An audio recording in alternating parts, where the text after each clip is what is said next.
ఇప్పుడు మన పెద్ద పెద్ద ఏమిలని ఢీకొట్టినా మన మహేష్ బాబు కన్నా మచ్చ ఉన్నది కానీ మన hero super star Gangam star మన మల్కాజ్గిరి ఎమ్మెల్యే రాజశేఖర్ రెడ్డి మాట్లాడవలసిందిగా కోరుతున్నా.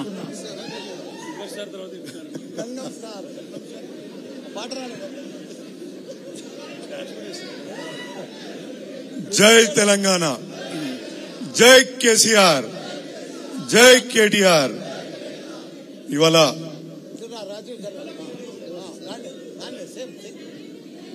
ఇలా మేడ్చల్ నియోజకవర్గంలో ముఖ్యంగా గట్కేసర్ మండలంలో విజయోత్సవ సభ నిర్వహిస్తున్నందుకు ఇవాళ పెద్దలు మాజీ మంత్రి మల్లారెడ్డి గారికి, అదేవిధంగా ఇక్కడికి వచ్చిన మన గౌరవ వర్కింగ్ ప్రెసిడెంట్ కేటీ రామారావు గారికి, అదేవిధంగా ఎమ్మెల్సీ శంబీపూర్ రాజు గారికి, అదేవిధంగా ఇక్కడున్న ఇతర మేయర్లు, మున్సిపల్ చైర్మన్లు, వైస్ చైర్మన్లు, లీడర్లు, కౌన్సిలర్లు, కార్పొరేటర్లు, సర్పంచ్లు, ప్రతి ఒక్కరికి, ఎంపీటీసీలకు, జెడ్పీటీసీలకు, ఇక్కడికి వచ్చిన నాయకులకు, మీడియా మిత్రులకు, పెద్దలకు అందరికీ కూడా నమస్కారం తెలియజేసుకుంటున్నాను.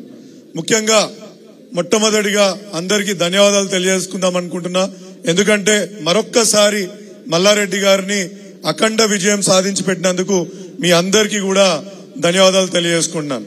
అదేవిధంగా మీ ప్రతి బంధువుకి, ప్రతి మిత్రునికి, మల్కాజ్గిరి నియోజకవర్గం ప్రతి ఒక్కరికి తెలియజేసి మా రాజన్నను గెలిపించుకోవాల్సిందిగా మీరు సూచించినందుకు కూడా మీ అందరికి కూడా ధన్యవాదాలు తెలియజేసుకుంటున్నాను.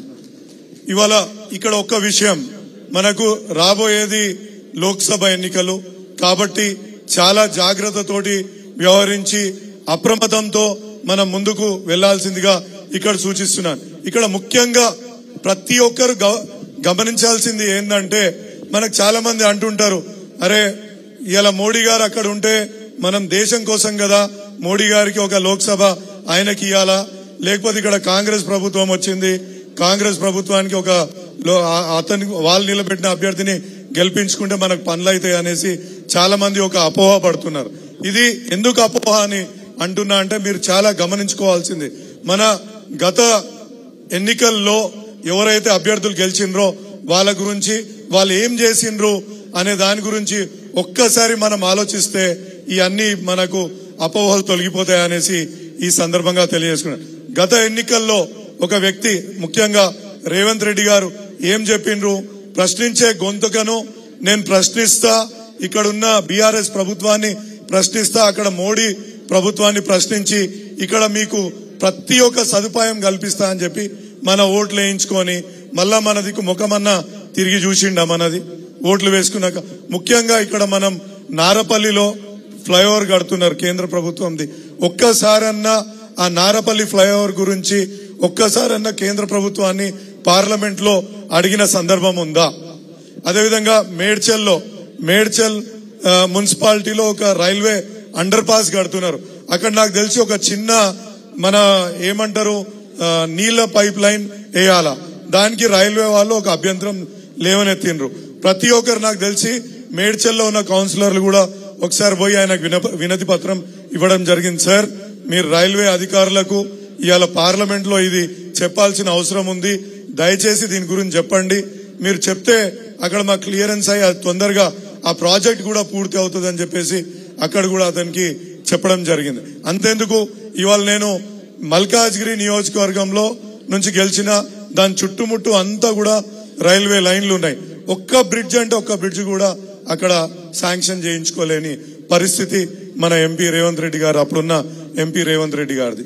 ఇది ఎందుకు చెప్తున్నా అంటే, దాని పక్కకు తీసుకుందాం, సికింద్రాబాద్ లో అక్కడ గౌరవ మంత్రి, కేంద్ర మంత్రి కిషన్ రెడ్డి గారు ఉన్నారు. కనీసం ఆయనైనా పట్టించుకొని మనకు ఒక్క ప్రాజెక్ట్ అయినా తెచ్చిండా మీరు ఒక్కసారి గమనించుకోవాలి.